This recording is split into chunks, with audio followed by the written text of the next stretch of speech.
Homeless boy returns millionaire's wallet, but when he sees his mother's picture inside, the biting cold of a harsh winter morning nipped at Tommy's exposed fingers as he rummaged through a dumpster behind Gino's pizzeria. At just 12 years old, Tommy had already mastered the art of urban foraging, a skill no child should ever need to learn. His tattered gloves, more holes than fabric at this point, did little to protect his hands from the chill or the grime, but he pressed on, driven by a gnawing hunger that had become his constant companion. As he pushed aside soggy cardboard boxes and empty cans, his eyes lit up at the sight of a half-eaten pizza miraculously preserved in its grease-stained box. To Tommy, it was a feast fit for a king. He clutched the box to his chest, his prize hard won after hours of searching, and scurried back to the abandoned building he currently called home. The derelict structure loomed before him, a 5-story testament to urban decay. Windows were boarded up haphazardly, some with plywood, others with sheets of corrugated metal. Graffiti adorned the walls, a kaleidoscope of colors that seemed to mock the grayness of Tommy's existence. He slipped through a gap in the chain-link fence surrounding the property, ducking under a sign that read condemned in bold red letters. Inside, the air was stale and heavy with the musty scent of neglect. Tommy navigated the debris-strewn hallway with practiced ease, avoiding the spots where the floorboards had rotted through. As he settled onto his makeshift bed, a collection of flattened cardboard boxes covered with a threadbare blanket, Tommy allowed himself a small smile. The pizza was still warm, and as he took his first bite, he closed his eyes, savoring the flavors that danced across his tongue. For a moment, he could almost forget the harsh reality of his circumstances. But reality had a way of creeping back in, no matter how hard he tried to push it away. As he ate, his eyes wandered to the only personal possession he had managed to hold onto through years of hardship, a small, cracked picture frame that held a faded photograph of a woman with kind eyes and a warm smile. His mother. Little did Tommy know that fate was about to deal him a hand that would change everything. In the bustling streets of the city, a chance encounter was brewing, one that would connect his past, present, and future in ways he could never have imagined. As Tommy stood on the steps of the Sarah Evans Foundation, his gaze swept over the crowd gathered before him. His voice, filled with emotion, carried across the hushed audience. "Oh no, there was a time when I thought I was alone in this world, a time when the cold streets were my home and hunger was my constant companion. I used to look at people walking by, wondering what it felt like to have a family, to belong somewhere." He paused, his eyes glistening with unshed tears. But life has a funny way of surprising you. Sometimes, the greatest gifts come from the deepest pain. My journey began with loss, with abandonment, but it led me here, to all of you, to a family bigger than I could have ever imagined. Tommy's voice cracked slightly as he continued. "To every child out there who feels lost, who thinks they're not worthy of love, I see you. I was you. And I want you to know that you matter. Your story matters. And there's a place for you in this world, in this family we're building." He took a deep breath, his gaze drifting to the sky for a moment before returning to the crowd. "My mother once wrote, 'Family isn't just about blood. It's about love, about choice.' So today I'm asking all of you to make that choice. Choose love, choose compassion. Choose to be the family that someone out there desperately needs." Tommy's eyes filled with tears as he delivered his final words. Because in the end, it's not about the wealth we accumulate, the core, the success we achieve. It's about the lives we touch, the hope we inspire, and the love we share. That's the legacy worth leaving behind. But that's the family worth fighting for. As his words hung in the air, a mix of sniffles and quiet sobs could be heard from the audience. Tommy's message, born from his own pain and triumph, touched the hearts of those listening, reminding them of the power of love, forgiveness, and the unbreakable bonds of chosen family. As the crowd's emotions settled, Tommy's voice softened, taking on a tone of gentle reflection. You know, when I was on the streets, I used to dream of having a voice, of being heard. Now, standing here, I realize that each of you has given me that gift. But more importantly, you've shown me that every story, every struggle, has the power to touch hearts and change lives." He paused, a warm smile spreading across his face. "If our journey together has moved you, if you see a bit of yourself in our story, I'd love to hear from you. Let's keep this conversation going. If this tale of family, redemption, and hope has touched your heart, why not leave a comment with the number 1? It would mean the world to know we've connected." Tommy's eyes twinkled with a hint of mischief. "And for those of you wondering what happens next, well, our story isn't over. There's so much more to share. If you're curious about the next chapter in our journey, drop a 2 in the comments. Who knows, your interest might just inspire the next part of our tale." His expression turned thoughtful. "Of course, I know our story isn't perfect. If there are parts you disagree with or aspects you think we could have handled differently, I'd love to hear your thoughts too. After all, that's what family does. We listen, we learn, we grow together." Tommy's voice filled with warmth and gratitude. "Lastly, if you believe in the power of stories to change lives, consider subscribing to our channel. And your support doesn't just mean the world to us. It helps us reach more people, share more stories, and hopefully make a bigger difference in the world." He smiled, his eyes shining with hope. "Remember, every subscription, every comment, every shared story brings us one step closer to building a world where no one feels alone or forgotten. So let's keep this family growing, one story, one heart at a time. Thank you for being part of our journey." Tommy's story, like many tales of tragedy, began with love and hope. Sarah Evans had been barely more than a child herself when she gave birth to Tommy at 17. She found herself alone and scared, abandoned by Tommy's father before he was even born. But Sarah was determined to give her son the best life she could. For the first few years they had managed. Sarah worked 2 jobs, scraping together enough money to rent a small apartment in a not-too-bad part of town. She would come home exhausted, her feet aching from hours of waiting tables, but she always had a smile and a hug for her little boy. Tommy's earliest memories were of those moments, his mother's warm embrace, the scent of the cheap perfume she wore, and the sound of her voice as she read him bedtime stories. "I'd always remember, Tommy," Sarah would say, her eyes twinkling with a mix of love and determination. "Life might knock us down, but we're fighters. We get back up, dust ourselves off, and keep going. That's what makes us strong." But life has a way of testing even the strongest souls. When Tommy was sick, Sarah fell ill. At first she tried to hide it, pushing through the fatigue and the pain. But as weeks turned into months, it became clear that this was more than just a passing bug. The diagnosis, when it finally came, was devastating: aggressive cancer that had already spread to multiple organs. The next 2 years were a blur of hospital visits, mounting medical bills, and Sarah's steady decline. Tommy watched helplessly as his vibrant, loving mother withered away before his eyes. Despite her condition, Sarah fought hard, determined to stay alive for her son. But in the end, the cancer proved too formidable an opponent. On a rainy Tuesday afternoon, with 8-year-old Tommy holding her hand, Sarah Evans took her last breath. Her final words to her son were a whispered "I love you" and a promise that she would always watch over him.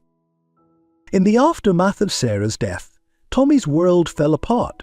With no known relatives to take him in, he became a ward of the state, thrust into the often cold machinery of the foster care system. The next few years saw him bounced from one foster home to another, never staying in one place long enough to form any real connection. Some homes were merely indifferent, treating Tommy as little more than a paycheck from the government. Others were actively hostile, with foster parents who saw the quiet, grief-stricken boy as an easy target for their frustrations. In one particularly harrowing placement, Tommy endured months of verbal and physical abuse before finally gathering the courage to run away. That first night on the streets had been terrifying. Tommy huddled in an alleyway, jumping at every sound, convinced that each passing shadow was a threat. But as days turned into weeks and weeks into months, he learned to navigate the harsh realities of life on the fringes of society. He fell in with a group of other homeless youths, learning from them the survival skills that would keep him alive. They taught him how to find the safest places to sleep, which shelters were best avoided, how to panhandle without attracting too much attention from the authorities. Tommy was a quick study, his natural intelligence sharpened by necessity. But even as he adapted to his new life, Tommy never lost sight of who he was or where he came from. The photo of his mother remained his most prized possession, a tangible link to a happier past and a reminder of the love that had shaped his early years. On the other side of the city, in a world that couldn't have been more different from Tommy's, Richard Hawthorne sat in his opulent office, staring out at the skyline. At 45, Richard was at the pinnacle of his career, a self-made millionaire with a reputation for being a ruthless businessman. His company, Hawthorne Enterprises, was a major player in the tech industry, known for its cutting-edge innovations and aggressive business practices. But behind the facade of success, Richard carried a burden of regret that weighed heavily on his soul. His mind often wandered to a time 2 decades ago, when he was a young man full of dreams and ideals. He thought of Sarah, the vibrant girl who had stolen his heart, and the terrible choice he had made to leave her behind. "I did what I had to do," Richard muttered to himself, a mantra he had repeated countless times over the years. But the words rang hollow, as they always did. Then Richard's path to success had been paved with sacrifices, none more painful than walking away from Sarah.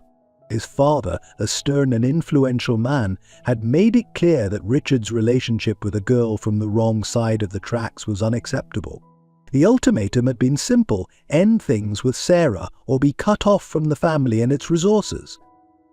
Young and ambitious, Richard had convinced himself that he was making the right choice. He told himself that one day, when he had made his fortune, he would find Sarah again and make things right. But life has a way of derailing even the best-laid plans. As the years passed, Richard threw himself into his work, using his drive and ambition to build his empire. He married a woman his parents approved of, had 2 children, and to all outward appearances, lived the perfect life of a successful businessman. But the hole in his heart, the one left by Sarah, never truly healed. It wasn't until years later, when his own marriage had crumbled under the weight of his workaholic tendencies and emotional distance, that Richard finally tried to find Sarah again. But by then it was too late. The private investigators he hired could only tell him that she had passed away, leaving behind a son. The news had shattered Richard. He had hired more investigators, spent countless resources trying to track down Sarah's child, but it seemed the boy had vanished into the system. The guilt and regret that had been Richard's constant companions for years intensified, driving him to work even harder, to push himself to greater heights of success, as if somehow he could outrun his past. Little did Richard know that fate was about to bring his past crashing into his present in the most unexpected way. As Tommy made his way through the bustling city streets, weaving between hurried businessmen and tourists, he couldn't help but feel invisible. The contrast between his ragged appearance and the sleek, well-dressed people around him was stark. He often wondered what their lives were like, to have warm homes to return to, full bellies and people who cared about them. If only they knew, Tommy thought, his eyes scanning the crowd for potential marks. He had learned that sometimes a well-timed plea or a strategic positioning near a busy cafe could result in a few dollars or a leftover sandwich. It wasn't much, but it was survival. As he walked, Tommy's hand unconsciously went to his pocket, feeling for the familiar outline of his mother's photo. It was his talisman, his connection to a time when he had felt loved and safe. In his darkest moments, when the cold and hunger seemed unbearable, he would take out the photo and talk to it, telling his mother about his day and imagining what advice she might give. "I'm trying, Mom," he would whisper, his finger tracing the outline of Sarah's face. I'm trying to be strong, just like you taught me." Little did Tommy know that his life was about to change forever, that the threads of past and present were about to intertwine in ways he could never have imagined. As he rounded a corner, his path was about to cross with the man who would turn his world upside down. In that moment, as Tommy's story teetered on the brink of a new chapter, one could almost hear Sarah's voice, whispering on the wind, "Life is full of unexpected twists and turns, my dear viewers. Sometimes the most profound changes come when we least expect them." If you want to see where Tommy's journey leads, don't forget to like and subscribe. Every view, every subscription is a beacon of hope for children like Tommy, reminding them that their stories matter, that they are not forgotten. The bustling streets of the city were a cacophony of sounds and movement, a stark contrast to the quiet desperation that had become Tommy's constant companion. As he weaved through the crowd, his eyes ever vigilant for opportunity, fate was about to deal him a hand that would change everything. A sleek black town car pulled up to the curb and a well-dressed man emerged, talking loudly on his cell phone. "No, no, tell them the meeting's been pushed to 3 p.m.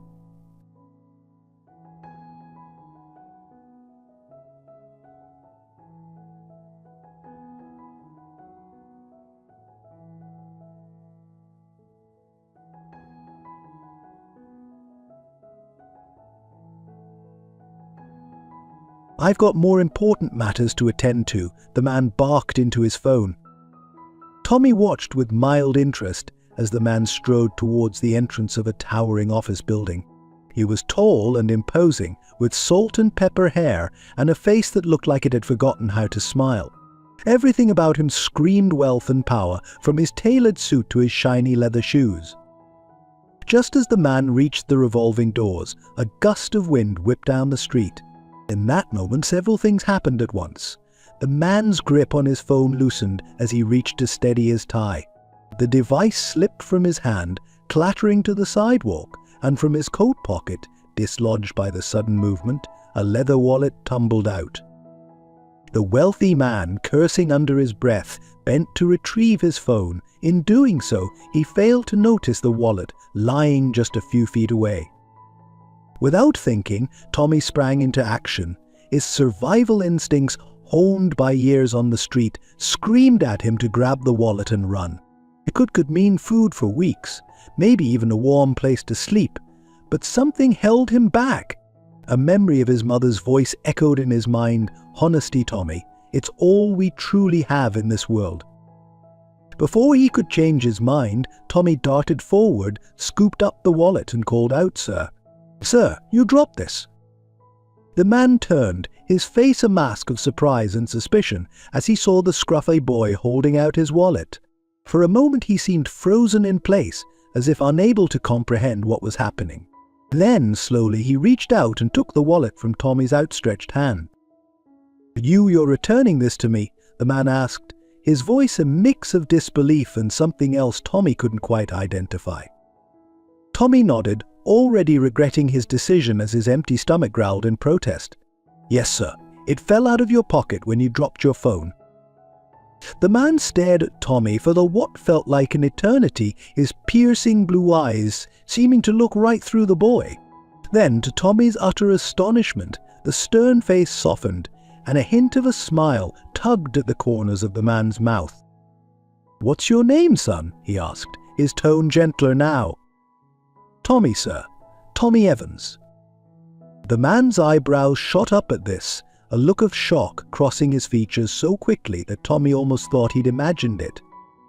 "Tommy Evans," the man repeated, as if testing the name on his tongue. "Well, Tommy Evans, you've done me a great service today.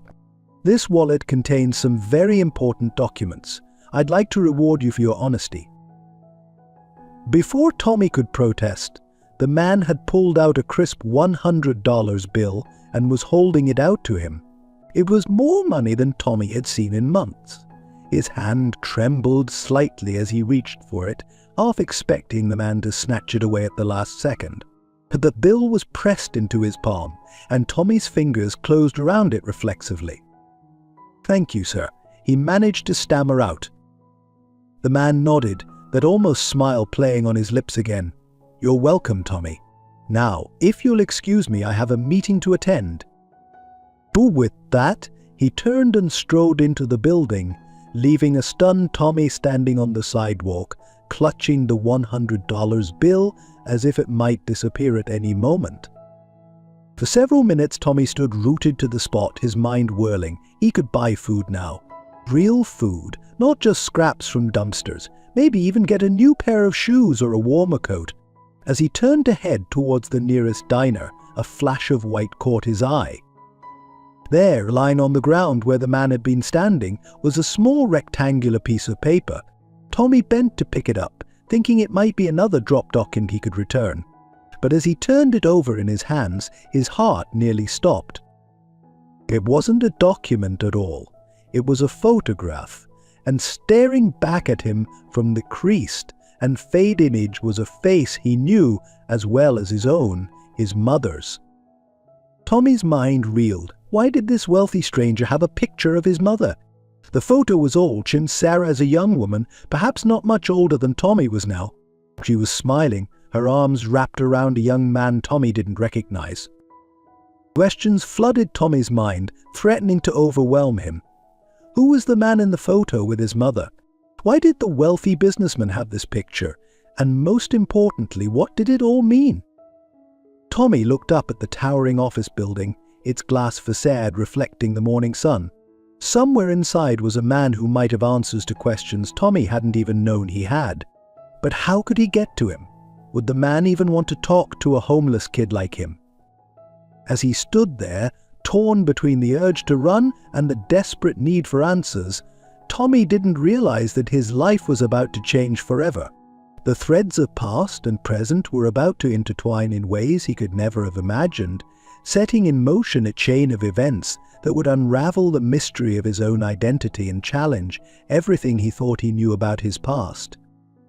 With trembling hands, Tommy carefully tucked the photograph into his pocket, right next to the one of his mother he always carried. Then, taking a deep breath, he squared his shoulders and walked towards the entrance of the imposing building. He didn't know what awaited him inside, but he was determined to find out the truth about his mother and perhaps about himself. The truth had been uncovered, but the real journey was only just beginning. As Tommy stepped through the revolving doors, leaving behind the world he knew, he couldn't help but feel a mixture of fear and excitement. Whatever lay ahead, he knew his life would never be the same. Little did Tommy know that his simple act of honesty was about to set in motion a series of events that would not only change his life but also touch the hearts of countless others. His story, a testament to the enduring power of integrity and the unexpected ways life can turn, was just beginning to unfold. As he disappeared into the building, one could almost hear the whisper of the wind, carrying the echoes of Sarah's voice. Every choice we make, every act of kindness, has the power to change lives. Tommy's journey is far from over, and there are many more twists and turns ahead. If you want to see where this path leads, don't forget to stay tuned. Your support could be the beacon of hope that guides not just Tommy, but all those who find themselves lost and alone in this world. Tommy's heart pounded in his chest as he approached the revolving doors of the towering office building. The glossy marble floors and gleaming brass fixtures of the lobby stood in stark contrast to his worn sneakers and tattered clothes. He felt acutely out of place, drawing curious and sometimes disapproving glances from the well-dressed people bustling about. Swallowing hard, he approached the reception desk where a stern-looking woman eyed him suspiciously. "Can I help you?" she asked, her tone making it clear that she doubted she could. "I need to speak with the man who just came in," Tommy stammered. Tall guy, grey hair, expensive suit. "Really important." The receptionist's frown deepened. "I'm sorry, but Mr. Hawthorne doesn't take unscheduled meetings, especially not with..." She paused, giving Tommy a once-over uninvited guests. "Please," Tommy pleaded, his voice cracking slightly. "I have something of his. Something important." He pulled out the photograph, careful not to let it out of his grasp. "See, it has his picture in it." and I need to return it to him." The receptionist's eyes widened slightly as she caught a glimpse of the photo. For a moment, she seemed to waver, her professional demeanor cracking just a bit. "Wait here," she said finally, picking up her phone. Tommy stood nervously by the desk, acutely aware of the stares he was attracting. He could hear the receptionist's hushed voice as she spoke into the phone, though he couldn't make out the words. After what felt like an eternity, she hung up and turned back to him. "Mr. Hawthorne will see you," she said, sounding as surprised as Tommy felt. "Take the elevator to the top floor. His assistant will meet you there." Mumbling a thank you, Tommy made his way to the elevator, his legs feeling like jelly. As the car ascended, he tried to calm his racing thoughts. What was he going to say? How would he explain finding the photo? And most importantly, what answers would he find?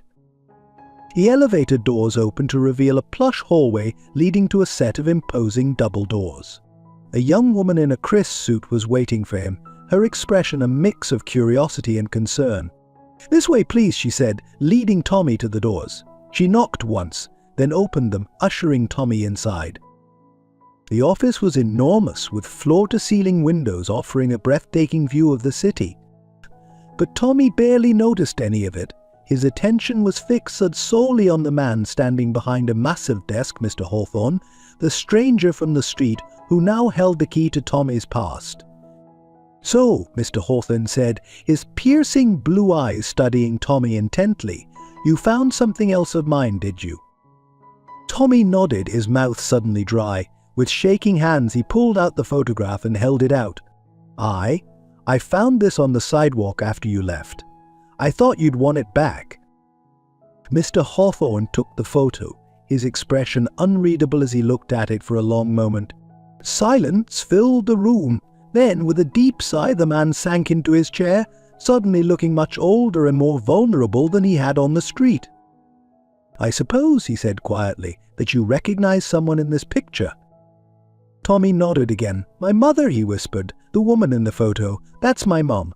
But she's so young, and I don't know the man she's with." He paused, his voice barely audible. "Sir, can you tell me, how do you have this picture?" So Mr. Hawthorne closed his eyes briefly, as if steeling himself for what was to come.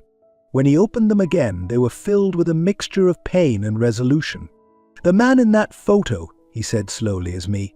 "And the woman, well, I think you've probably guessed by now. That's Sarah Evans." The world seemed to tilt on its axis as Tommy struggled to process this information. You knew my mother?" he managed to choke out. A sad smile played at the corners of Mr. Hawthorne's mouth. "Knew her? Oh, Tommy, I loved her. She was everything to me, and I was a damned fool who let her go." As if a dam had broken, words began to pour out of Mr. Hawthorne. And he told Tommy of how he had met Sarah when they were both young. He, a promising business student from a wealthy family, she a vibrant free spirit, working her way through community college. They had fallen in love hard and fast, much to the disapproval of his family. "And we were so happy," Mr. Hawthorne said, his eyes distant with memory. "But I was weak. When my father threatened to cut me off to ruin Sarah's chances at finishing her degree, I gave in. I broke things off with her, told her I didn't love her anymore. It was the biggest mistake of my life." Tommy listened, spellbound, as Mr. Hawthorne recounted how he had thrown himself into his work after the breakup, building his business empire as a way to numb the pain of losing Sarah. It wasn't until years later that he had tried to find her again, only to discover she had passed away. "I hired private investigators," Mr. Hawthorne continued, "but all they could tell me was that she had died and left behind a son. I've been searching for you for years, Tommy. I knew Sarah had named her child Thomas. It was her father's name. But I could never find any trace of you in the system." Tommy's mind was reeling, but one question burned brighter than all the others. But why?" he asked, his voice trembling. "Why were you looking for me?" Mr. Hawthorne leaned forward, his eyes intense.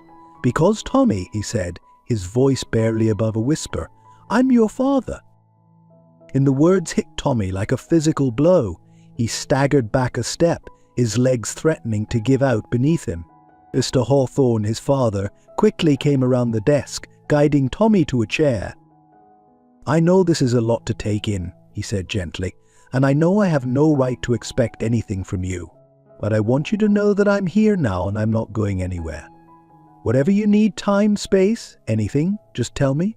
I want to be a part of your life, Tommy, in whatever way you'll allow." Tommy sat in stunned silence, trying to reconcile the man before him with the faceless figure he had imagined all these years.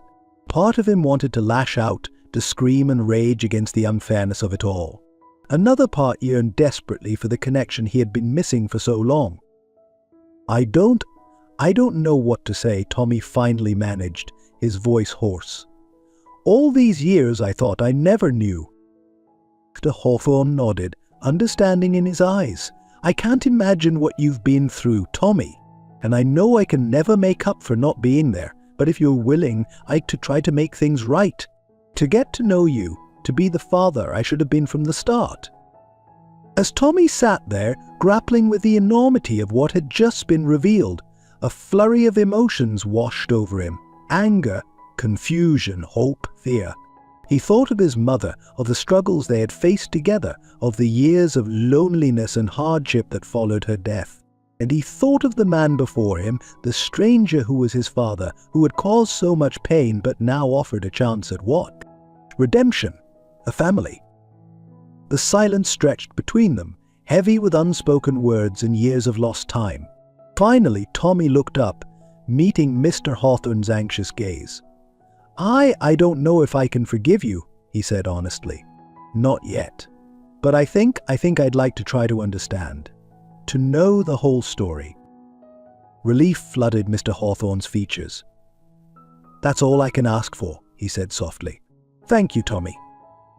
As the afternoon sun streamed through the windows, father and son began to talk in earnest. They had years of history to unravel, wounds to heal, and a tentative future to explore.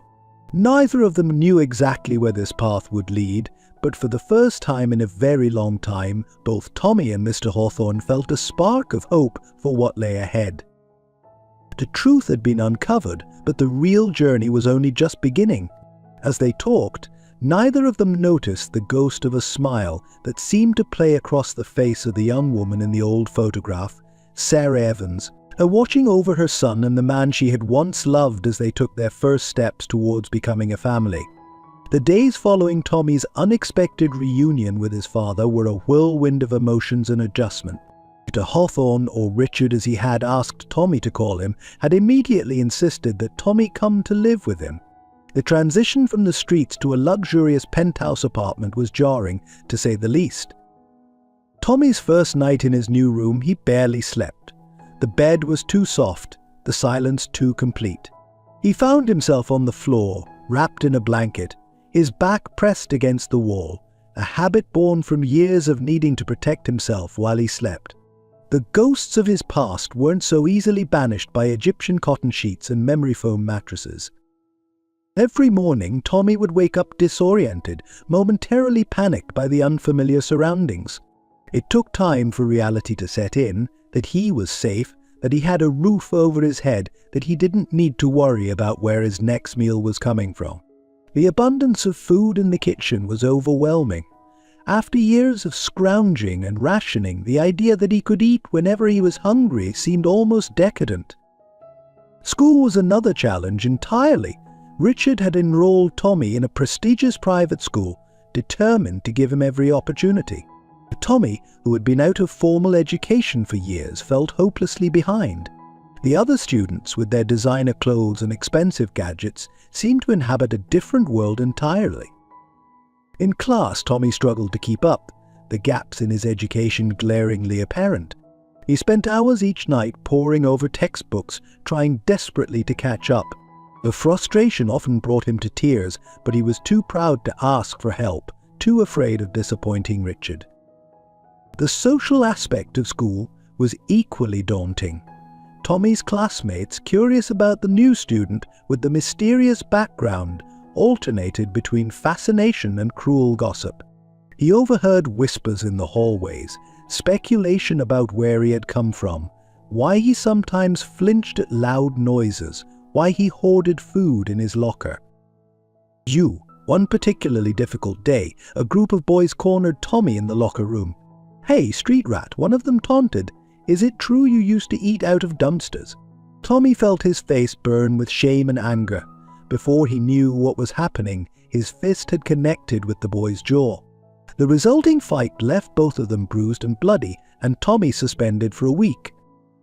Richard, for his part, was trying his best to make amends and bridge the vast gulf between them. He arranged for Tommy to see the best doctors, ensuring years of neglected health issues were addressed. A tutor was hired to help Tommy catch up on his education. But despite these gestures, tension simmered beneath the surface. Richard struggled to connect with the son he had never known. He would attempt to engage Tommy in conversation over dinner, asking about his day at school or his interests, but Tommy's responses were often monosyllabic, guarded. The weight of their shared past hung heavy between them. Determined to bond with his son, Richard began to plan elaborate outings, trips to museums, sporting events, even a weekend at a luxury resort. But these well-intentioned efforts often fell flat.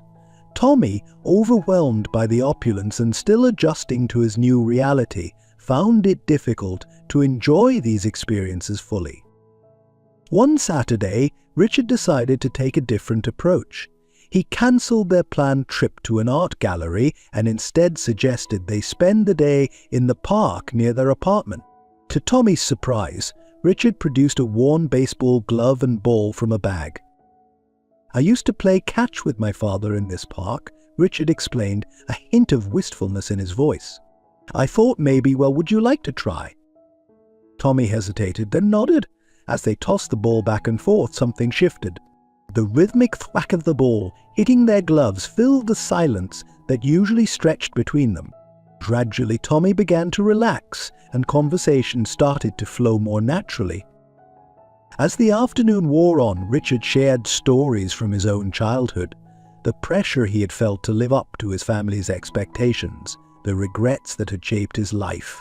Tommy, in turn, opened up about some of his experiences on the streets, the friends he had made, the small acts of kindness from strangers that had kept him going. It wasn't a magical fix to all their problems, but it was a start.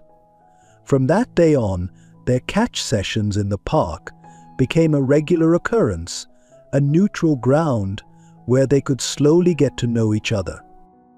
As Tommy and Richard navigated their new relationship, memories of Sarah were ever present. For Tommy, the ache of missing his mother never truly faded. For Richard, the weight of his past mistakes and the love he had lost haunted him daily. One evening, as they sat in the living room, Tommy working on homework, Richard reviewing business documents, Tommy's eyes were drawn to the framed photo of his mother that now sat on the mantelpiece. "What was she like?" Tommy asked suddenly, breaking the comfortable silence that had settled between them. "When you knew her, I mean." Richard looked up, surprised by the question. A soft smile played at his lips as he let his mind wander back to those long-ago days. "She was vibrant," he said finally, "full of life and laughter. Sarah had this way of lighting up a room just by walking into it. And stubborn, God, was she stubborn. Once she set her mind to something, there was no talking her out of this." Tommy listened, hungry for every detail about the woman he had lost too soon. Richard's mind drifted back to their first meeting. It had been at a small cafe near the community college where Sarah worked part-time as a waitress. Richard, stressed about an upcoming exam, had been snappish with his order. Instead of getting offended, Sarah had fixed him with an amused look and said, "Sounds like someone needs a slice of our famous apple pie to sweeten their disposition." Her frankness had caught him off guard, making him laugh despite himself. By the end of his meal, he had asked her out on a date. Their relationship had blossomed quickly. Sarah's zest for life was infectious, pushing Richard out of his comfort zone. She introduced him to art galleries and hole-in-the-wall music venues, opened his eyes to a world beyond his privileged upbringing. In return, he shared his dreams of changing the world through technology, and she believed in him with a fierceness that both thrilled and terrified him. "Well, Mother," Richard told Tommy, his voice thick with emotion, "she saw the best in people. She had this unshakable faith that things would work out if you just kept trying, kept believing." Tommy nodded, a lump forming in his throat. It sounded just like the mom he remembered. Richard went on to recount their happier times, picnics in the park, late-night study sessions that turned into deep conversations about life and the future, the way Sarah's eyes would light up when she talked about her dreams of becoming a teacher. But as he spoke, the shadow of how it had all ended loomed large. Richard's voice grew heavy as he described the mounting pressure from his family, the arguments that began to strain their relationship. "I thought I was protecting her," he said softly, more to himself than to Tommy. "My father threatened to use his influence to destroy her chances of getting a teaching degree. I convinced myself that leaving her was the noble thing to do, that she'd be better off without me." Tommy listened, his emotions a turbulent mix. Part of him wanted to rage at Richard for the pain he had caused, but another part recognized the genuine regret in his father's voice. "Did you ever try to find her again?" Tommy asked, though he feared he already knew the answer. Richard nodded, his eyes distant. "Years later, after I had built my company, I tried to track her down. But by then, his voice trailed off, choked with emotion. She was gone," Tommy finished for him, his own grief mirrored in Richard's face. As the night wore on, they continued to talk, piecing together the puzzle of Sarah's life, the parts they had shared with her, and the years they had missed. It was a bittersweet conversation, filled with laughter and tears, regret and fond remembrance. For Tommy, hearing these stories about his mother, some familiar, others new, was like rediscovering a part of himself he had thought lost forever. For Richard, sharing these memories was both painful and cathartic, a chance to honor the woman they had both loved and lost. As the first light of dawn began to seep through the windows, father and son found themselves emotionally exhausted but somehow lighter. The ghost of Sarah Evans, which had haunted them both in different ways, now seemed to draw them together, a shared link in their fragmented family history. They had taken another step forward in their journey, but many challenges still lay ahead. The road to healing and forgiveness would be long and often difficult. But as they finally said goodnight, both Tommy and Richard felt a glimmer of hope for the future they were cautiously beginning to build together. As Tommy and Richard's relationship slowly began to improve, a new challenge emerged in the form of Richard's younger brother, Alexander Hawthorne. Alex, as he preferred to be called, had always lived in Richard's shadow, harboring a mix of admiration and resentment towards his more successful sibling.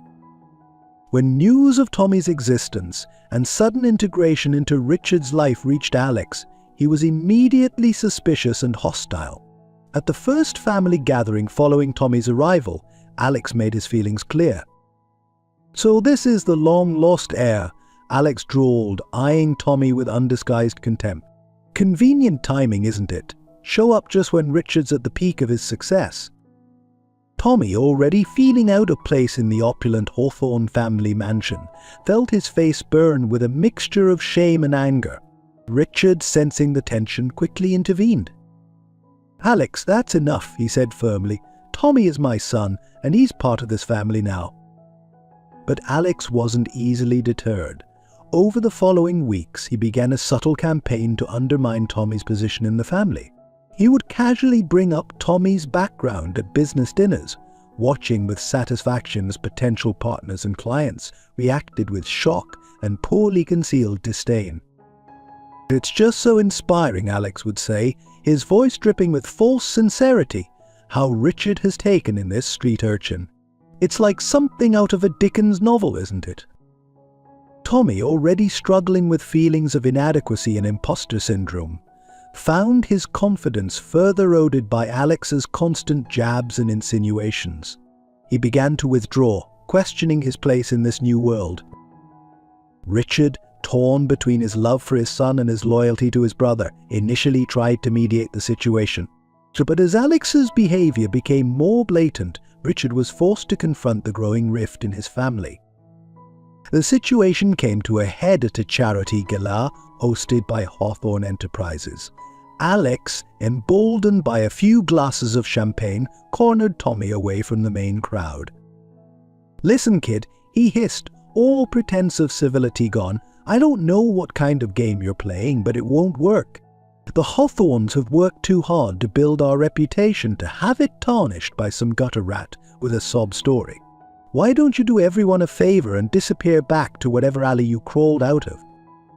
Unbeknownst to Alex, Richard had overheard the entire exchange. His face thunderous with anger, he strode over to confront his brother. "That's enough, Alex," he said, his voice low and dangerous. "I've tolerated your behavior because you're my brother, but this ends now. Tommy is my son, and he's not going anywhere. If you can't accept that, then perhaps it's you who should leave." The confrontation marked a turning point. While it didn't end Alex's animosity, it did force him to be more subtle in his opposition. More importantly, it showed Tommy that Richard was truly committed to their relationship, willing to stand up even to his own family on Tommy's behalf.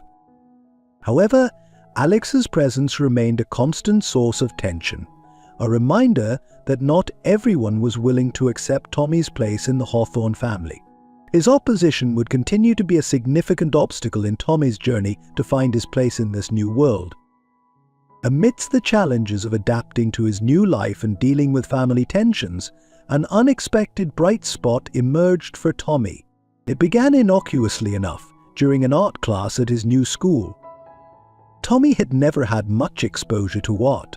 On the streets, survival had been his primary concern, with little time for creative pursuits. So when the teacher assigned a self-portrait project, Tommy felt completely out of his depth. Staring at the blank canvas, Tommy felt a familiar wave of inadequacy wash over him. But as he picked up the brush, something strange happened. The world around him seemed to fade away, and he found himself lost in the act of creation. Hours passed unnoticed as Tommy worked, blending colors, experimenting with textures, pouring his complex emotions onto the canvas. When he finally stepped back, he was shocked by what he saw.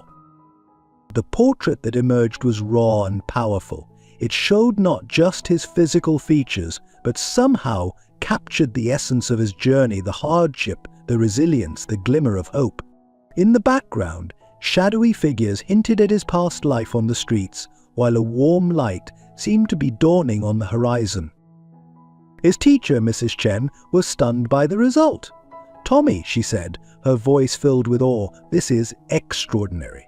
Have you had training before?" Tommy shook his head, as surprised as anyone by what he had created. News of Tommy's unexpected talent quickly spread through the school. His art teacher, recognizing a rare gift, began to provide him with extra materials and guidance. For the first time since starting at the new school, Tommy felt a sense of belonging, of having something uniquely his own to offer. Richard, upon seeing Tommy's work, was deeply moved.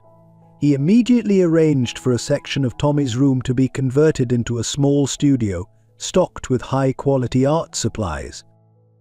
"I had no idea," Richard said, his voice thick with emotion as he studied the self-portrait.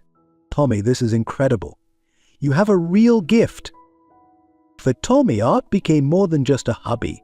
It became a form of therapy, a way to process the complex emotions and experiences of his past and present.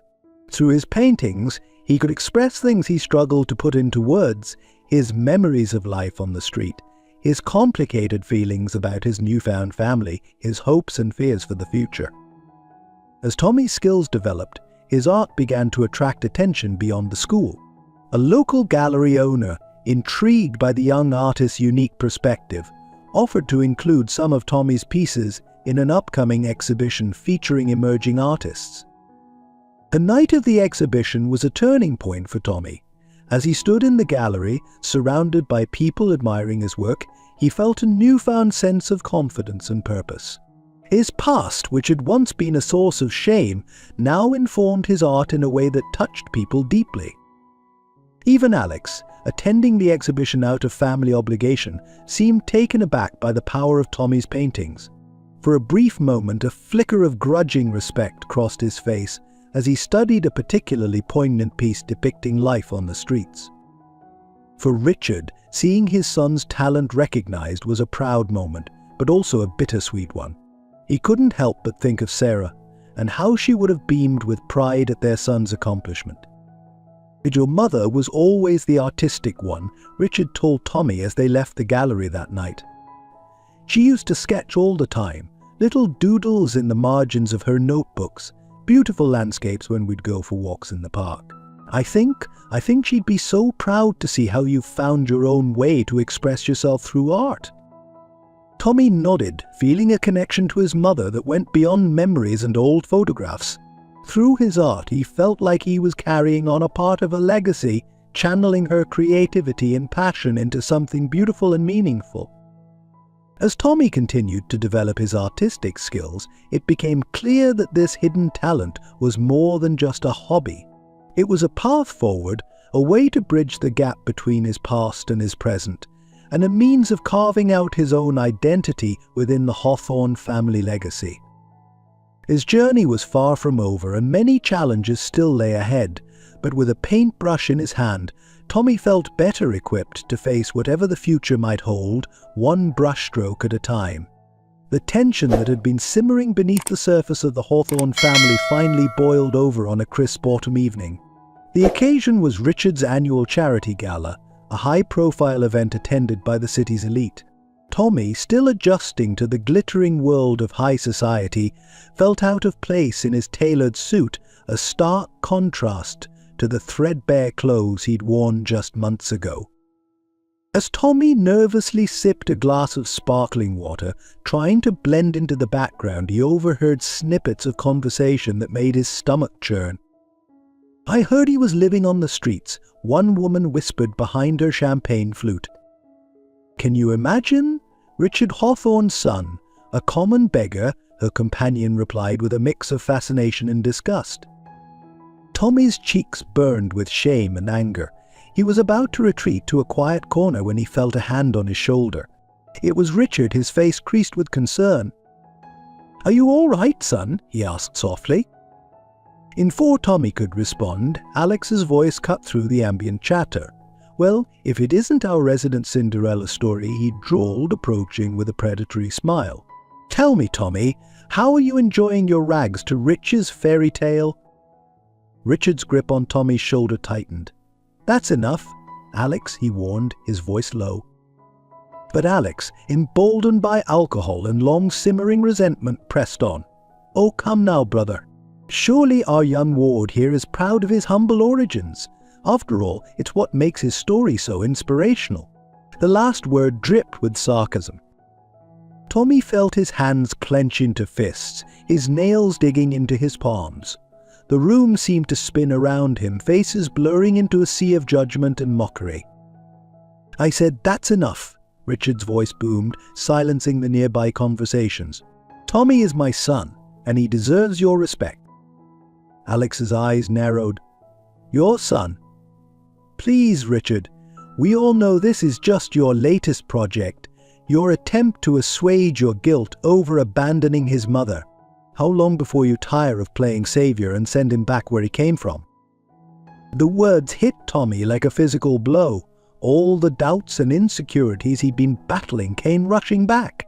Was that all he was to Richard? A charity case? A way to make amends for past mistakes?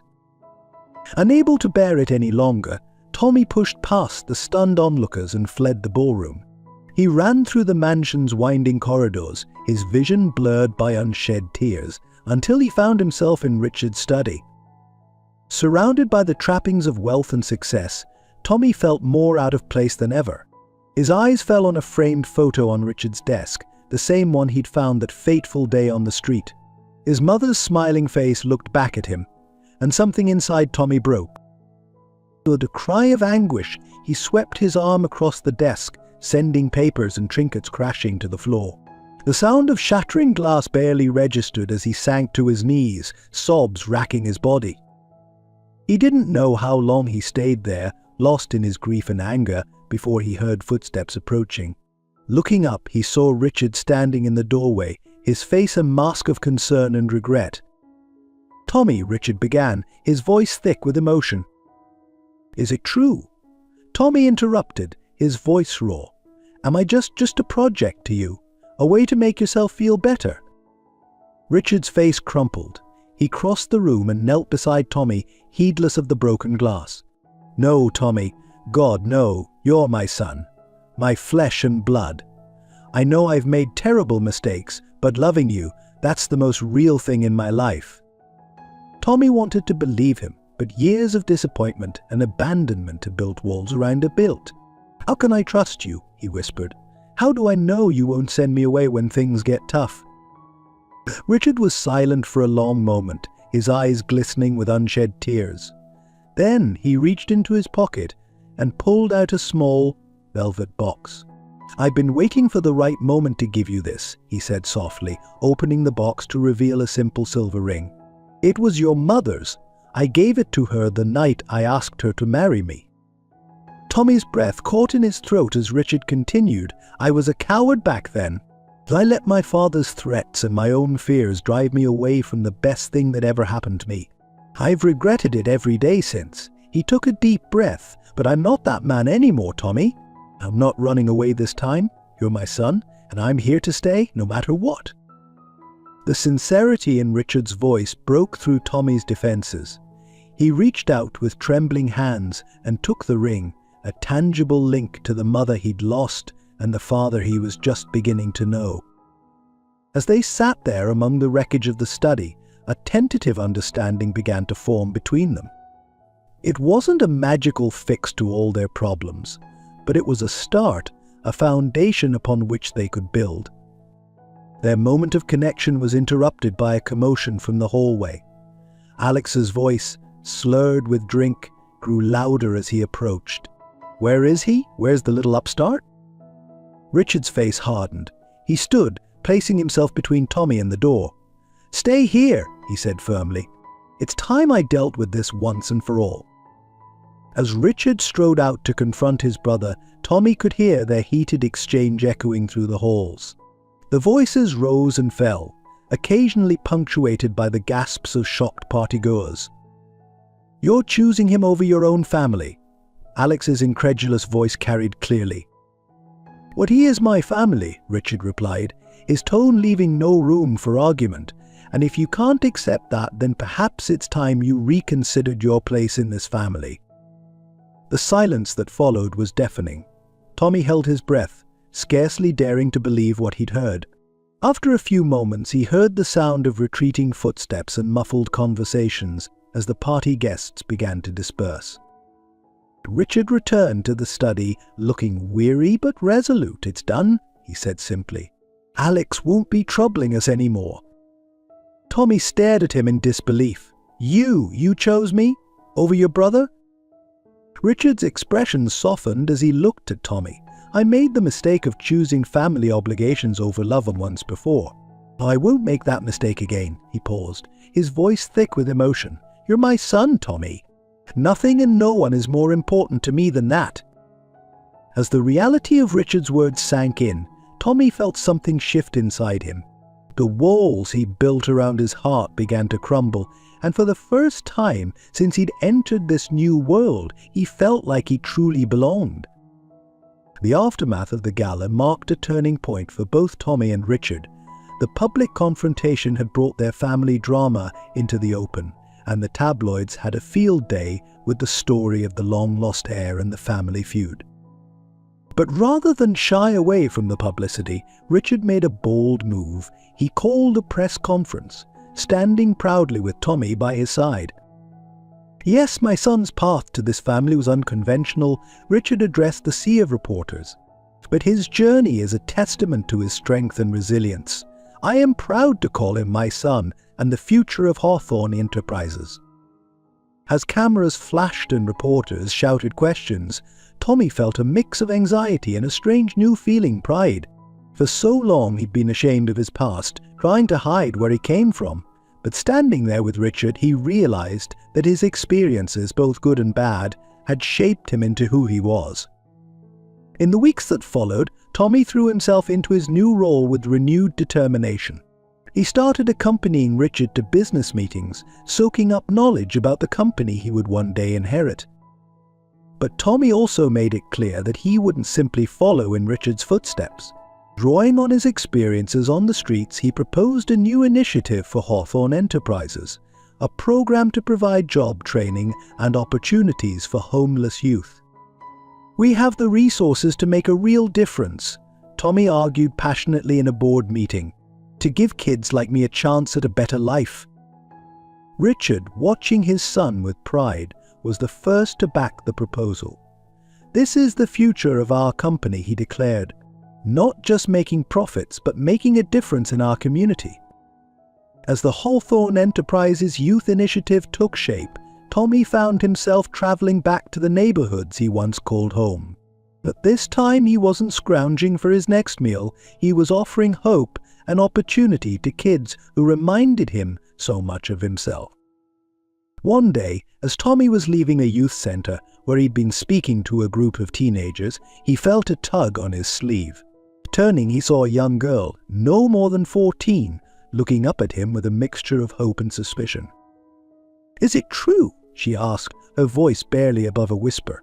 "Did you really used to be like us?" Tommy knelt down to meet her eyes. "Yeah," he said softly, "I was. And if I can make it out, so can you." The girl's eyes filled with tears, and before Tommy knew it, she had thrown her arms around him in a fierce hug. As he held her, feeling her thin frame shake with sobs, Tommy was transported back to his own darkest days. The hunger, the fear, the loneliness. But he also remembered the small acts of kindness that had kept him going. The diner owner who would slip him a free meal, the librarian who let him stay past closing time on cold nights. Now, he had the chance to be that beacon of hope for others. As Tommy drove home that evening, his mind was whirling with new ideas for the initiative. He was so lost in thought that he almost missed the figure standing in front of the mansion's gates. It was Alex. Tommy's first instinct was to drive past, to call security. But something in his uncle's posture, the slumped shoulders, the hesitant stance, made him pause. Taking a deep breath, Tommy stepped out of the car. "Uncle Alex," he said cautiously, "what are you doing here?" Alex looked up, his face haggard and his eyes bloodshot. I saw you on the news," he said, his voice hoarse. "The work you're doing with those kids. It's good work." Tommy nodded, unsure how to respond. Alex seemed to struggle with himself for a moment before continuing. "I was wrong about you," he said finally. "I was jealous and afraid, and I took it out on you. I'm sorry." The words hung in the air between them. Tommy studied his uncle's face, searching for any sign of deception. But all he saw was genuine remorse and a glimmer of something else, hope. In that moment, Tommy thought about the girl at the youth center, about second chances and the power of forgiveness. He thought about his own journey, the mistakes he'd made, and the people who had given him the opportunity to make things right. Taking a deep breath, Tommy extended his hand. "Would you like to come inside, Uncle X? I think Dad would like to see you." The surprise and gratitude that flashed across Alex's face told Tommy he'd made the right choice. As they walked towards the house together, an unexpected feeling of peace settled over Tommy. He realized that the ability to forgive, to offer second chances, was perhaps the most valuable lesson he'd learned from his experiences. It wasn't about forgetting the past, but about using it to build a better future. As they entered the house, Richard looked up from his desk, his eyes widening at the sight of his brother and son together. For a moment, tension crackled in the air. Then, slowly, Richard stood and walked over to them. "Welcome home," he said simply, embracing them both. In that moment, surrounded by the family he never thought he'd have, Tommy felt the last pieces of his old life and new life finally click into place. The journey ahead would still have its challenges, but for the first time he felt truly ready to face them, not just as Tommy the street kid or Tommy the Hawthorne heir, but as Tommy, a young man with a unique perspective and the power to make a real difference in the world. As the three of them moved into the living room, beginning the long process of healing old wounds and forging new bonds, Tommy caught sight of his mother's photo on the mantel. Her smile seemed brighter somehow, as if she too were celebrating this moment of reconciliation and new beginnings. Tommy smiled back, feeling her presence with him as he stepped forward into his future, ready for whatever challenges and triumphs lay ahead. The warmth of reconciliation that had enveloped the Hawthorne family was short-lived. Just as Tommy was beginning to feel truly at home in his new life, a shadow fell across their newfound happiness. It began with a phone call. Tommy was in the middle of a meeting about the youth initiative when he saw Richard's name flash on his cell phone screen. Excusing himself, he stepped out into the hallway. "Dad, what's up?" The pause on the other end of the line sent a chill down Tommy's spine. "Tommy," Richard's voice was strained, "I need you to come home. Now." The drive back to the mansion was a blur. Tommy's mind raced with possibilities, each more terrifying than the last. Had something happened to Alex? Was there trouble with the company? As he pulled into the driveway, Tommy saw Richard standing on the front steps, his normally impeccable appearance disheveled, his face ashen. Tommy's heart sank. "Dad," he called out, rushing towards him. "What's going on?" Richard's eyes met his, filled with a pain that made Tommy's breath catch in his throat. It's not good, son," he said softly. "Let's go inside." In the study, Richard sank heavily into his chair. For a moment, he seemed to age years before Tommy's eyes. When he finally spoke, his voice was barely above a whisper. "But I've been diagnosed with pancreatic cancer, stage 4. The words hung in the air, heavy and suffocating. Tommy felt as if the floor had disappeared beneath his feet. "No," he breathed. "No, there must be some mistake. We'll get a second opinion. We'll—" "I've already seen 3 specialists," Richard interrupted gently. "The prognosis is not good. 6 months, maybe a year with aggressive treatment." Tommy's mind reeled. After everything they'd been through, after finally finding each other, how could this be happening? It was cruel, impossibly unfair. But we have resources," Tommy stammered, desperation creeping into his voice. "We can find the best doctors, try experimental treatments. There has to be something we can do." Richard reached out, grasping Tommy's hand. "We'll fight this, son. I promise you that. But I need you to be prepared for—" He couldn't finish the sentence, but he didn't need to.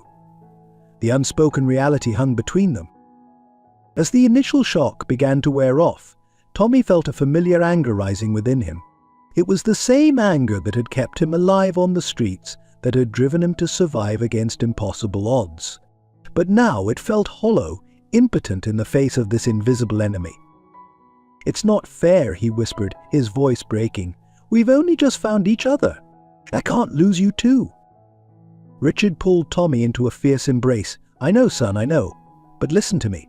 No matter what happens, you are strong. You are a survivor. You will get through this." As they clung to each other, both trying to draw strength from the other, Tommy couldn't help but think of all the moments they might miss. Would Richard be there to see him graduate? To advise him as he took on more responsibility in the company? To walk him down the aisle if he ever got married? The thought of facing a future without his father, a man he had only just begun to know and love, was almost unbearable. In the days that followed, the Hawthorne household became a flurry of activity. Doctors were consulted, treatment plans were drawn up, and the family rallied around Richard. Even Alex, still tentatively rebuilding his relationship with his brother and nephew, became a constant presence, handling business matters to allow Richard to focus on his health. Tommy threw himself into research, spending hours poring over medical journals and reaching out to oncology experts around the world. He was determined to find something, anything that might give them more time. But as the weeks wore on, and the toll of the aggressive treatments became evident in Richard's gaunt face and weakened body, a heavy realization began to settle over Tommy. This was one fight that couldn't be won with determination alone. One evening, as Tommy sat by Richard's bedside, he was struck by how small his father looked, dwarfed by the medical equipment surrounding him. Richard stirred, his eyes focusing on Tommy with effort. "You should be out living your life," he said softly, "not cooped up here with a sick old man." Tommy shook his head vehemently. "There's nowhere else I'd rather be, Dad. We're in this together, remember?" Richard's lips curved into a weak smile. "You're so much like your mother," he mused. "She had that same stubborn streak. It's what made me fall in love with her." At the mention of his mother, Tommy felt a familiar ache in his chest. "Tell me about her," he urged gently. "About when you first met."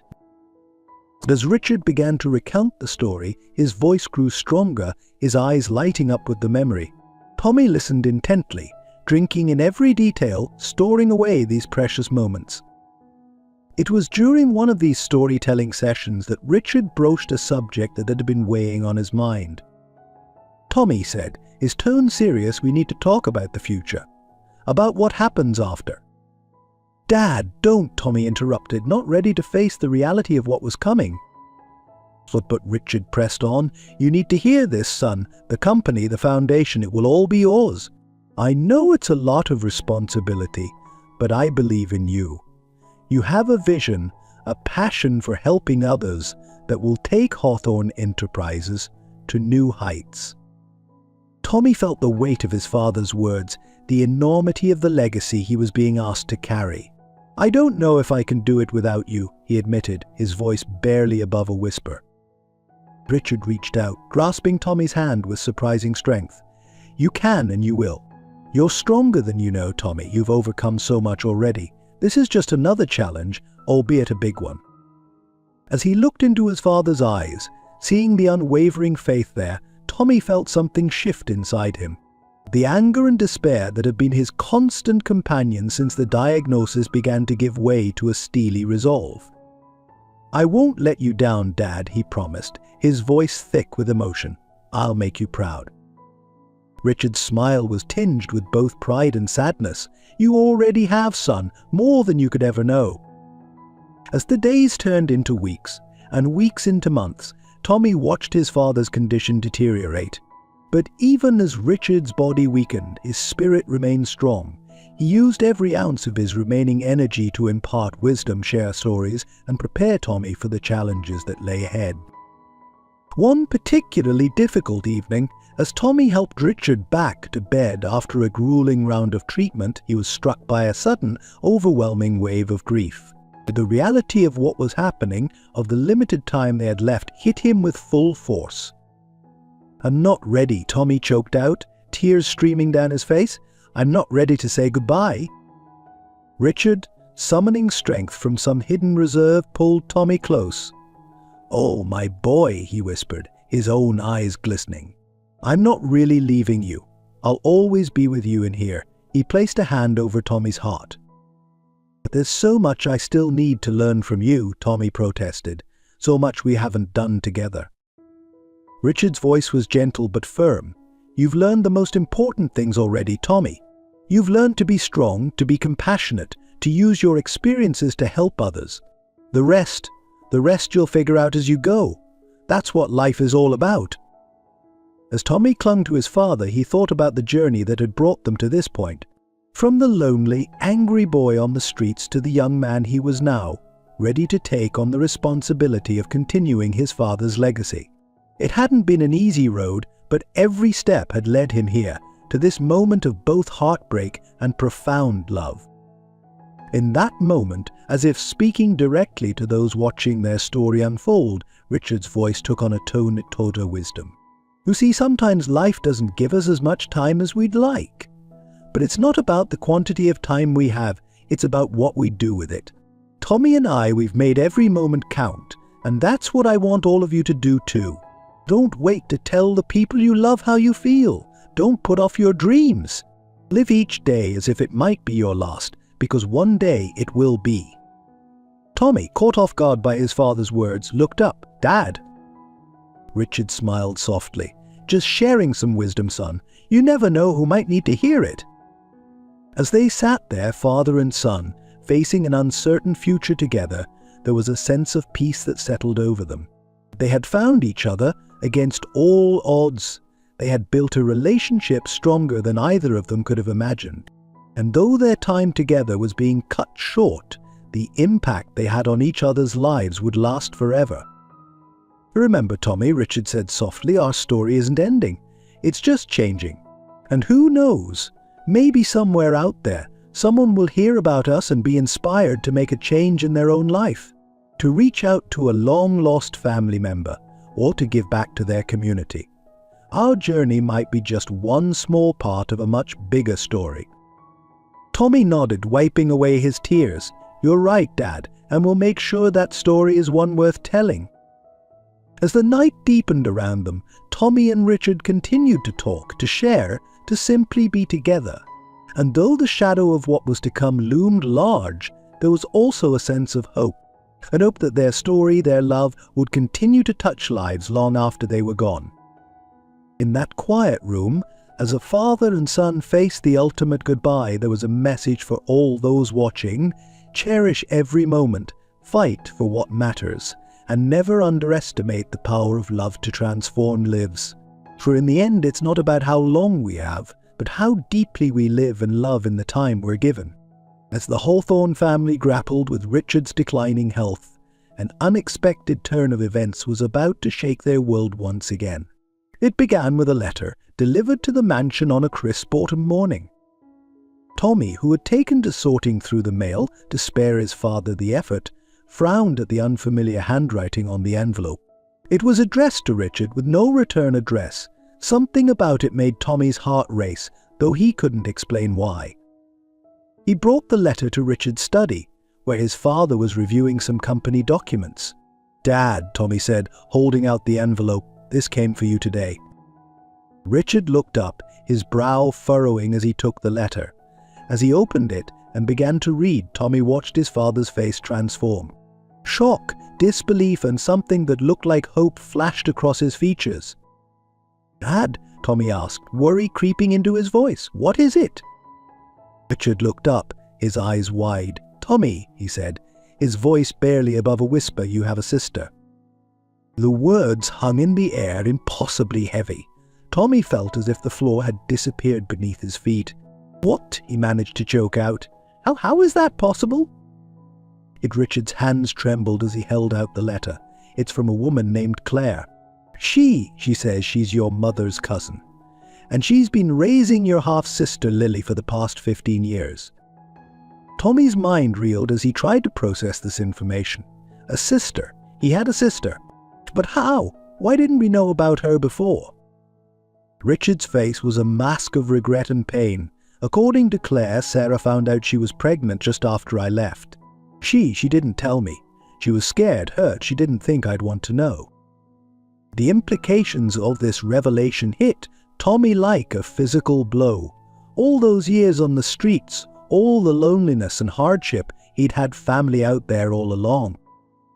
"Why now?" Tommy asked, his voice hoarse. "Why is Claire reaching out now?" Richard skimmed the letter again. "Lily's been asking questions about her father, and they saw the news coverage about you, about us. They want to meet."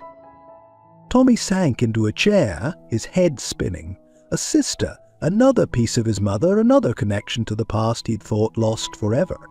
But with this discovery came a tidal wave of emotions: anger at the years of separation, fear of more upheaval in his life, and a tiny, persistent spark of hope. "What do we do?" Tommy asked, looking to his father for guidance. Richard's eyes met his, filled with a mixture of determination and trepidation. "We meet them," he said firmly. "It's time to bring this family together once and for all." The next few days were a whirlwind of preparations and nervous anticipation. Tommy oscillated between excitement and anxiety, wondering what his sister would be like, if she'd accept him, if they'd have anything in common. When the day finally arrived, Tommy found himself pacing the foyer of the mansion, his heart pounding. Richard sat nearby, looking pale but resolute. The doorbell rang and Tommy froze. This was it, the moment that would change everything once again. As the door opened, Tommy found himself face to face with a girl who could have been his twin. Lily had the same dark hair, the same expressive eyes. She stared at him, her expression a mirror of his own shock and wonder. For a moment, no one moved. Then, as if drawn by an invisible force, Tommy and Lily stepped towards each other. Without a word, they embraced, years of loneliness and separation dissolving in an instant. "I can't believe you're real," Lily whispered, her voice choked with emotion. "And I can't believe I didn't know about you," Tommy replied, holding his sister tightly. As they pulled apart, wiping away tears, Tommy became aware of the others in the room. Claire, a kind-faced woman who bore a striking resemblance to his mother, was watching them with a teary smile.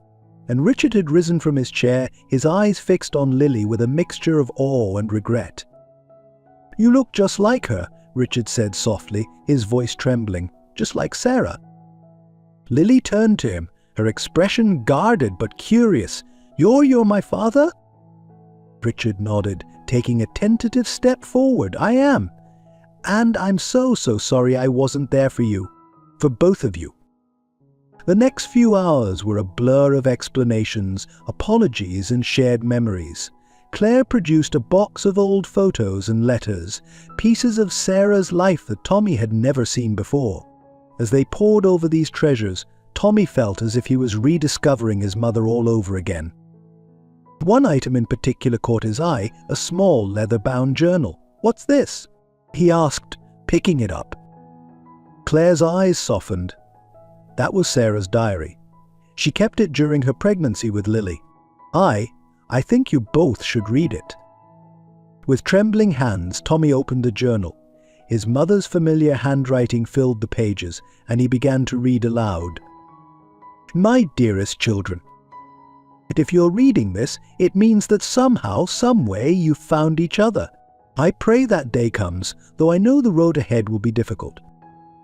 Tommy, my brave boy, I hope you can forgive me for leaving you. Know that it was the hardest thing I've had to do. I thought I was protecting you, giving you your best chance. I see now that I was wrong, and I will regret that decision for the rest of my days. Lily, my sweet girl, I wish more than anything that I could be there to watch you grow. I hope that Claire has told you how much I loved you, how I fought to stay alive long enough to bring you into this world. And to both of you, never doubt that you were wanted, that you were loved. Your father, Richard, he wasn't the man I thought he was when he left. And I was too hurt, too proud to tell him about either of you. That was my mistake, and I hope that someday you can all find your way to each other. Remember, my darlings, that family isn't just about blood. It's about love, about choice. Choose to love each other, choose to forgive, choose to be the family that I always dreamed you could be. All my love, always and forever. Mum." As Tommy's voice trailed off, the room was silent save for muffled sobs. Richard had sunk back into his chair, his face buried in his hands. Lily was curled against Claire, tears streaming down her face, and Tommy felt as if his heart might burst with the conflicting emotions surging through him. "She knew," he said softly, looking up at the others. "Somehow she knew we'd find each other." Lily nodded, wiping her eyes. She never gave up hope, even at the end. The revelation of Sarah's diary and the reunion with Lily marked a turning point for the Hawthorne family. As they spent more time together, sharing stories and getting to know one another, the wounds of the past began to heal. For Tommy, having a sister was both wonderful and terrifying. He found himself fiercely protective of Lily, wanting to shield her from the hardships he had faced. At the same time, he marveled at her strength and resilience, recognizing in her the same fighting spirit that had kept him alive on the streets. As for Richard, the discovery of Lily seemed to breathe new life into him. Despite his failing health, he threw himself into being the father he should have been all along. He arranged for Lily and Claire to move into the mansion, determined to make up for lost time. One evening, as Tommy watched Richard and Lily poring over a photo album, he felt a bittersweet pang. This was what he had always wanted, a family whole and complete. But the shadow of Richard's illness loomed large, a constant reminder that their time together was limited. As if sensing his thoughts, Richard looked up, catching Tommy's eye. "Come here, son," he said, patting the seat beside him. Tommy joined them on the couch, and Richard put an arm around each of his children. "I know I don't have much time left," he said softly, "but I want you both to know how grateful I am for this chance to know you, to love you. You've made my life complete." Lily leaned her head on Richard's shoulder, and Tommy felt his throat tighten with emotion. This was his family, imperfect, fractured, but finally whole. As they sat there together, surrounded by the ghosts of the past and the promise of the future, Tommy realized that his mother had been right. Family wasn't just about blood, it was about choice, and he chose this messy, complicated, beautiful family. The journey ahead would not be easy. There were still wounds to heal, trusts to rebuild. And as Tommy looked at his sister and his father, he felt a sense of peace wash over him. Whatever challenges lay ahead, they would face them together. And somewhere he liked to think Sarah was watching over them, smiling at the family she had always dreamed they could be. The weeks following the revelation of Tommy's sister and Sarah's diary were a whirlwind of emotions and adjustments. The Hawthorne mansion, once a symbol of Richard's solitary success, now buzzed with the energy of a full family. Lily and Claire had moved in, filling the empty rooms with laughter and a warmth that had long been absent. For Tommy, it was a period of profound change. He found himself navigating not only his relationship with his newfound sister, but also the looming reality of Richard's illness. Each day brought a mix of joy and sorrow, as the family raced against time to create memories that would have to last a lifetime. One crisp autumn morning, as golden leaves swirled outside the study windows, Richard called Tommy and Lily to his side. His face was gaunt, the toll of his treatments evident, but his eyes sparkled with a determination that Tommy had come to recognize. "I've been thinking," Richard began, his voice soft but steady, "about the future, about what I want to leave behind." Tommy and Lily exchanged glances, both bracing themselves for what was to come. "The company, the foundation, they're important," Richard continued, "but they're not what matters most. What matters is family and the good we can do in this world." He paused, taking a labored breath before pressing on. "I've made a decision. I'm selling Hawthorne Enterprises." The silence that followed was deafening. Tommy felt as if the floor had dropped out from under him. "Selling? But Dad, the company is your life's work. It's our legacy." Richard shook his head gently. "No, son, you and Lily, the bond you're building, the good you can do, that's our true legacy. The company, it's just a tool. And I think it's time we used it to make a real difference." Lily, who had been quiet until now, spoke up. "What do you mean, Richard?" A small smile played at the corners of Richard's lips. "I mean, my dear, that I'm selling the company and using the proceeds to establish a foundation. In the Sarah Evans Foundation for Youth Empowerment." The magnitude of this decision slowly sank in. Tommy's mind raced with the implications. "A foundation found in Mom's name?" Richard nodded. "To help kids like you, Tommy. Kids who've fallen through the cracks, who need a second chance. And I want you both to run it." Lily's eyes widened. "Us? But we don't know anything about running a foundation." "Well, you know more than you think," Richard assured her. "Tommy, you've already done amazing work with the youth initiative. And Lily, your experience in social work. Together you have the perfect blend of skills and passion to make this work." Tommy felt a mix of emotions wash over him: pride, fear, excitement, and a deep sense of responsibility. "Dad, are you sure about this? It's a huge change." Richard reached out, grasping both of their hands in his. "I've never been more sure of anything in my life. This is our chance to create a lasting legacy, one that would make your mother proud." As the reality of Richard's decision settled over them, the next few weeks became a flurry of activity. Lawyers were called, paperwork was drafted, and the news of Hawthorne Enterprises' sale sent shockwaves through the business world. Tommy found himself in endless meetings, learning the ins and outs of foundation management, while Lily dove into research on youth programs and social services. Despite the uncertainty of this new path, there was an energy, a sense of purpose that invigorated them all. Even as Richard's health continued to decline, he threw himself into the planning with a renewed vigor. It was as if this final act, this chance to right the wrongs of the past and secure a future for his children, had given him a last burst of strength. One evening, as Tommy sat by Richard's bedside, going over the latest drafts of the Foundation's mission statement, he noticed his father's gaze drift to the window. "Penny for your thoughts, Dad?" Tommy asked softly. Richard turned back to him, a wistful smile on his face. "I was just thinking about your mother. About how proud she'd be of you and Lily, of the family we've become." Tommy felt a lump form in his throat. "I wish she could see it," he said, his voice barely above a whisper. Richard squeezed his hand.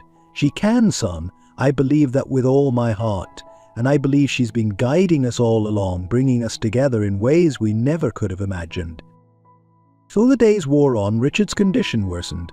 The doctors spoke in hushed tones about hospice care and making him comfortable. But Richard, true to form, refused to go quietly. On a chilly winter morning, he insisted on being helped to the study, where he gathered Tommy, Lily, Claire, and even a reluctant Alex around him. "I don't have much time left," he began, his voice weak but determined. "But before I go, I want to make sure you all understand what we're building here. This foundation, it's not just about money or good deeds. It's about family, about the family we are, and the family we can be to those who need us most." He turned to Tommy and Lily.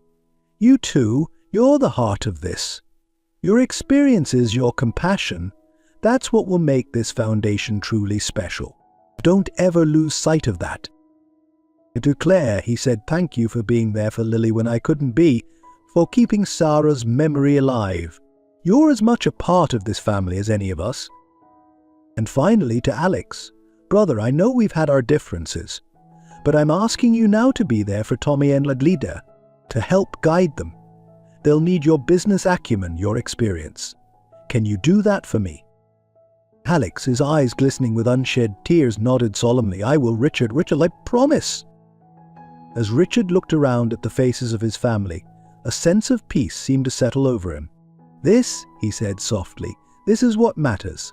Love, forgiveness, second chances. That's the legacy I want to leave behind."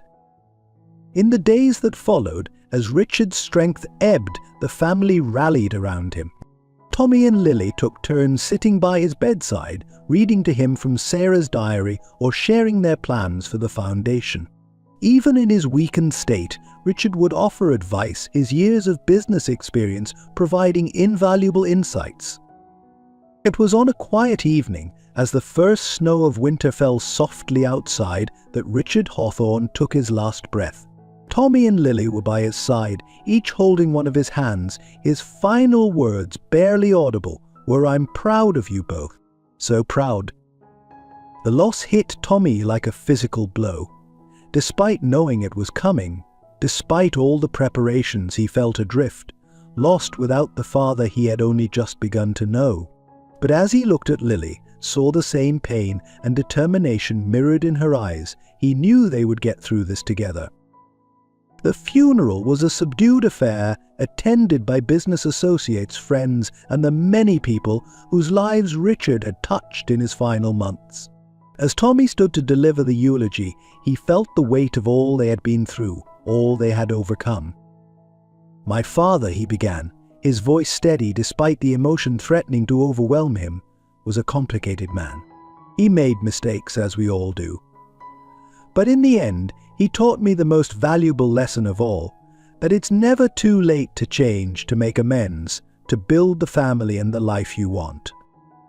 He paused, looking out at the sea of faces. The Richard Hawthorne I knew in these last months was a man determined to leave the world better than he found it. And through the Sarah Evans Foundation, that's exactly what we intend to do. As Tommy stepped down from the podium, he felt Lily's hand slip into his. Together they faced the future, ready to build on the legacy their parents had left them. In the months that followed, Tommy and Lily threw themselves into the work of the foundation. They transformed the Hawthorne Mansion into a community center, offering programs for at-risk youth, job training, and support services. The halls that had once echoed with loneliness now rang with the sounds of laughter and hope. 1 year to the day after Richard's passing, Tommy stood on the steps of the mansion, now emblazoned with the Sarah Evans Foundation logo, addressing a crowd of supporters and beneficiaries. A year ago he began, "I thought I had lost everything. But standing here today, looking at all of you, I realize that I've gained more than I ever could have imagined. We've built a family here, not just of blood but of choice, of shared purpose and compassion." As he spoke, Tommy caught sight of Lily standing at the back of the crowd, Claire and Alex beside her. They smiled encouragingly, and Tommy felt a surge of gratitude for this unlikely family they had forged. "My mother once wrote that family isn't just about blood, it's about love and choice," Tommy continued. "She was right. And today I'm asking all of you to choose to be part of this family, to help us create second chances, to lift each other up, to build the kind of world where no child feels alone or forgotten." The applause that followed was thunderous, but Tommy barely heard it. His gaze was fixed on the sky, where he could almost imagine his parents watching, proud of the legacy they had inspired. As the crowd dispersed and Tommy made his way back inside, he paused in the foyer.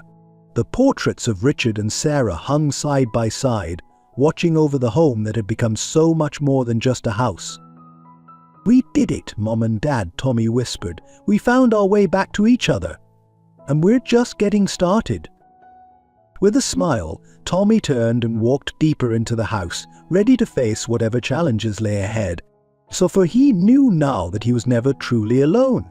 He had a family, one forged by love, strengthened by adversity, and bound together by a shared dream of making the world a little bit better, one life at a time.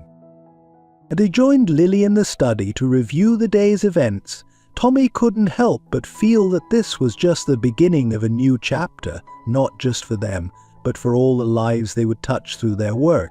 A journey that had begun with a lost wallet on a city street had led them here, to a place of purpose and belonging. And somewhere, Tommy was sure, Sarah and Richard were smiling down on their children, proud of the family they had become and the legacy they were building, a legacy of love, second chances, and the unbreakable bonds of family, both given and chosen.